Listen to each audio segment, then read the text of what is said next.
8 जून की Madhya Pradesh weather report में आप सभी भाइयों का स्वागत है। दोस्तों, मध्य प्रदेश पर पहले ये जानेंगे कि पिछले 24 घंटों के दौरान किन किन भागों पर बारिश हुई है। देखें दोस्तों, नसरुल्लागंज पर 64 मिलीमीटर बारिश की गतिविधियां रिकॉर्ड की गई है पिछले 24 घंटों के दौरान।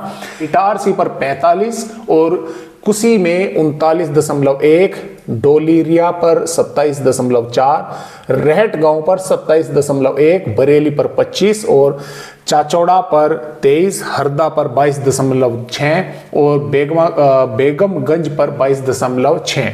और जो झोंकेदार हवाएं आंधी किलोमीटर यानी कि जो दर्शाई गई है, सीहोर जिले पर 70 किलोमीटर प्रति घंटे की रफ्तार से पिछले 24 घंटों के दौरान हवाएं चली है। नीमच पर 50, सागर पर भी 50, आगर पर 48, भोपाल पर भी 48, बैतूल पर 46, सिद्धि पर 40, रीवा पर 41, राजगढ़ पर 33, होशंगाबाद पर 31। जैसा कि मैंने आपको बताया, कहीं पर 30-31 रहेगी, कहीं पर 40-50 रहेगी और कहीं पर उससे अधिक भी पहुंच सकती है। और झंझावात वर्षा है वो भोपाल संभाग, नर्मदापुर संभाग, नीमच, मंदसौर, अशोक नगर, खरगोन, राजगढ़, श्योपुर, सागर, बालाघाट, रीवा, सिद्धि, शहडोल, सिंगरौली और उमरिया जिले में हुई है। और मैं आपको यहाँ पर अगर ये बतलाऊं कि मानसून भी दोस्तों फिर से आज फिर यानी कि आगे बढ़ा है। तो ये देखिए, मानसून जो है पूर्वोत्तर राज्यों की तरफ आज फिर आगे बढ़ गया है, असम, मेघालय के भागों पर पहुंच गया है। अगले 24 घंटों के दौरान इसके और भी आगे बढ़ने की संभावनाएं हैं और यहां पर भी जल्द ही ये आगे बढ़ेगा। और मैं आपको यहां पर ये अगर बतलाऊं कि मध्य प्रदेश के भागों पर बारिश की गतिविधियां काफी जोरदार भी देखने को मिल सकती है, तो ये कहना गलत नहीं होगा।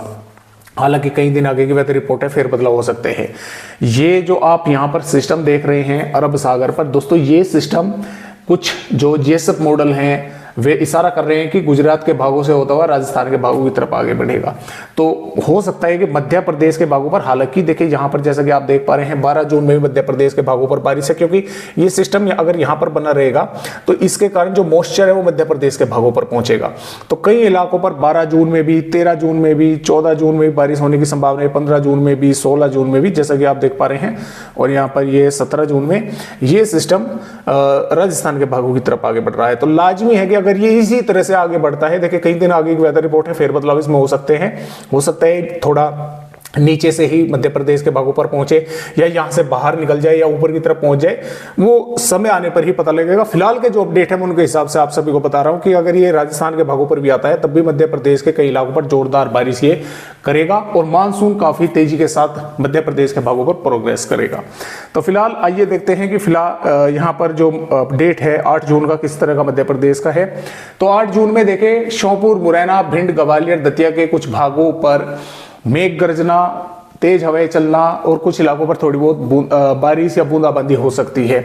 बड़वानी, खरगोन, खंडवा, बुरहानपुर, हरदा, बैतूल, नर्मदापुर, पाटवा, छिंदवाड़ा, नरसिंहपुर, सागर, दमोह, जबलपुर, कटरी, उमरिया, शहडोल, अनूपपुर, डिंडोरी, मंडला, बालाघाट, मऊगंज, सिद्धि, सिंगरौली के भागों पर भी मेघ गरज देखने को मिल सकती है कुछ भागों पर, और कुछ इलाकों पर तेज हवाएं तो कई भागों पर देखने को मिल सकती है, लेकिन जो मेघ गर्जना है वो कुछ भागों पर हो सकती है और कहीं कहीं पर हल्की बारिश या कहीं पर बादल आकर रह गए या धूप छांव का सिलसिला जारी रहा कहीं पर, कुछ जिलों पर या कुछ भागों पर कुछ समय के लिए तेज बारिश हो गई, इस तरह की संभावनाएं हैं। जबकि नीमच, मंदसौर, रतलाम, झाबुआ, उज्जैन, शाजापुर, भोपाल, विदिशा, आगरमालवा, राजगढ़, अशोक नगर, टीकमगढ़, छतरपुर, पन्ना, सतना, रीवा, निवाड़ी, शिवपुरी पर मौसम ड्राई बना रहेगा। हालांकि कुछ भागों पर यहाँ पर भी बादल दिखाई दे सकते हैं। अब यहाँ पर भी देखें, ऐसा नहीं है कि पूरा दिन बादल रहे, कुछ समय के लिए बादल बन सकते हैं और वे थोड़ी बहुत तेज हवाएं चलाकर बूंदाबांदी कर सकते हैं या बिना बूंदाबांदी के भी वे आगे बढ़ सकते हैं।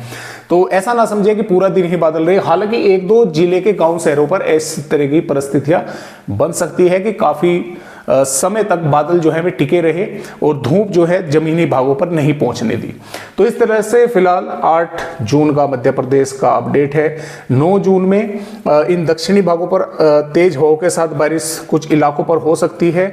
10 जून में भी यहाँ पर कुछ भागों पर बारिश होने की संभावनाएं हैं और मुझे लग रहा है कि 9 जून से नहीं है, 10 जून से जो भिंड, दतिया, निवाड़ी और टीकमगढ़, छतरपुर के भाग है, यहाँ पर लू चलने की भी दोस्तों संभावनाएं आईएमडी ने जताई है कि इन भागों पर लू जो है वो चल सकती है। और यहाँ पर दोस्तों बात करें 11 जून की, तो 11 जून में भी इन भागों पर लू चलने की संभावना है। बाकी जो है दक्षिणी भाग है, क्योंकि महाराष्ट्र के भागों पर बारिश होगी, नीचे से वो सिस्टम ऊपर की तरफ बढ़ेगा, तो इन पर मॉइस्चर पहुंचता रहेगा और कुछ भागों पर तेज हवाएं चलना, मेघ गरज, बारिश होने की संभावना मध्य प्रदेश के भागों पर बनी रहेगी। आगे की वेदर रिपोर्ट मैंने आप सभी भाइयों को पहले ही दिखला दी। तो आज की वीडियो में बस इतनी ही जानकारी। मध्य प्रदेश भाइयों को एक नए अपडेट के साथ फिर मिलेंगे, तब तक के लिए नमस्कार।